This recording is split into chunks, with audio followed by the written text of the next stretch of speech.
बुद्ध या बुद्धू में क्या अंतर है, क्योंकि दोनों ही मान अपमान से परे हैं, और अंतर है भी या नहीं। और अगर आप इसका जवाब, अगर ये सवाल आपको रोचक लगा तो इसका जवाब आप रुक के खुद भी सोच सकते हैं। अगर आप सोच चुके हैं तो मैं अपना दृष्टिकोण साझा करता हूँ। ये मेरी मन की जिज्ञासाएं हैं, मेरे मन में अगर कुछ प्रश्न उठते हैं या मैं कहीं से कुछ प्रश्न सुनता हूँ, उन प्रश्नों को अपने तरीके से सोचने का प्रयास करता हूँ और वो आप तक रखता हूँ।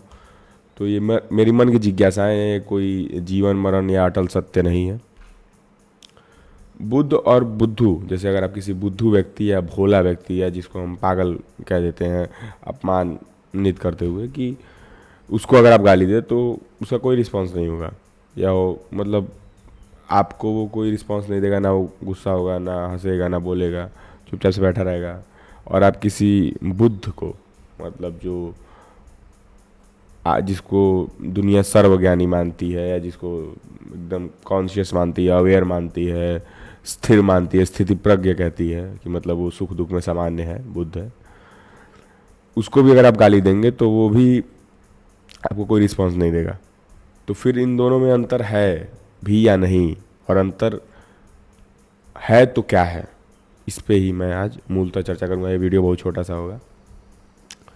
बुद्ध और बुद्धू में शायद मेरे हिसाब से चेतना का अंतर है। जैसे कि आप बहुत सारे दिन में ऐसे काम करते हैं जिनमें आप अचेतन हैं, आप उसको हैबिचुअल हो चुके हैं उससे, या वो आप कॉन्शियस अवस्था में नहीं कर रहे हैं। जैसे बाइक ड्राइव कर रहे हैं, बाइक चला रहे हैं अगर अपने घर के लिए आप, तो आपको पता है रास्ता कहाँ जाता है। आप सुबह उठते ही अगर फ़ोन उठा लेते हैं तो आपको पता है कि आप नहीं सोच रहे कि मैं फ़ोन उठाऊंगा, आप उठा ले रहे हैं अचेतन अवस्था में। तो बुद्ध और बुद्धू में चयन करने का अंतर है। जैसे अगर आप किसी बुद्ध को गाली देंगे तो बुद्ध गाली हो सकता है समझने के बाद भी कुछ ना रिएक्ट करने का चयन करता है, ठीक है। और एक बुद्धू ना समझी में उस पर नहीं रिएक्ट करता है, मतलब जब उसको समझता ही नहीं है तो रिएक्ट क्या करेगा। तो शायद बुद्ध और बुद्धू में चयन ना करने का अंतर है मेरे अनुसार। अब ये बुद्ध और बुद्धू की कहानी नहीं है, हमारे अंदर भी बुद्धू है, हमारे अंदर भी बुद्ध है।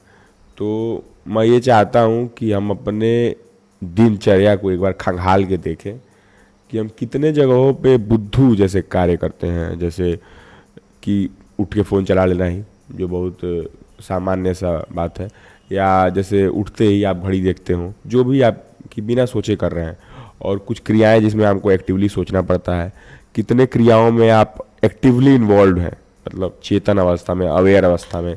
आप मैथ पैसिवली नहीं सॉल्व कर सकते हैं, पर आप गाना पैसिवली सुन सकते हैं, मतलब आपका दिमाग कहीं और है फिर भी आप गाना सुन रहे हैं।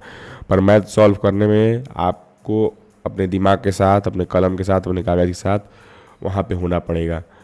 तो अचेतन होने में हो सकता है कोई बुराई ना हो, पर है मेरे अनुसार कि जब आप अचेतन होते हैं तो आप चीज़ों के कॉन्सिक्वेंसेस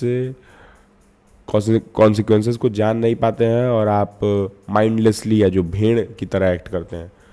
तो अगर आप अपने जीवन में, ऐसा नहीं है कि आप कंट्रोल पालेंगे, पर आपका चयन किया गया फैसला आपका होगा, उसका फेल्योर भी आपका होगा।